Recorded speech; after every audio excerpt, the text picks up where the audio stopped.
সিলেটের mini Switzerland প্রাকৃতিক সৌন্দর্যের এক সবুজ লীলাভূমি, যেখানে প্রতিনিয়তই মানুষ বীর জমাচ্ছেন এই সৌন্দর্যকে উপভোগ করার জন্য। কিন্তু এই সৌন্দর্যমি প্রতিনিয়তই হারাচ্ছে তার সৌন্দর্য। মোটরসাইকেলিস্টের বেপরোয়া চলাচল, যার জন্য ক্ষতিগ্রস্ত হচ্ছে ঘাস, ক্ষতিগ্রস্ত হচ্ছে সুন্দর প্রকৃতি। এই সৌন্দর্যকে উপভোগ করার নামে প্রতিনিয়তই দেখা যাচ্ছে এখানে ইয়াং যুব সমাজের সংখ্যা বেড়ে যাচ্ছে, টিকটকারদের সংখ্যা বেড়ে যাচ্ছে এবং বিভিন্ন অনৈতিক কাজ সেখানে সম্পাদন করা হচ্ছে, যা শুধুমাত্র আমাদের পরিবেশকে নয়, আমাদের সামাজিক মূল্যবোধকে ক্ষতিগ্রস্ত করছে।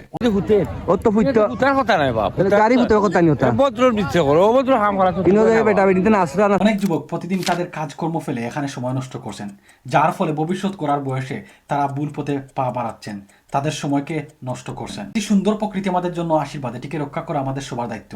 সুতরাং তা করতে পারেন একজন সচেতন মানুষ।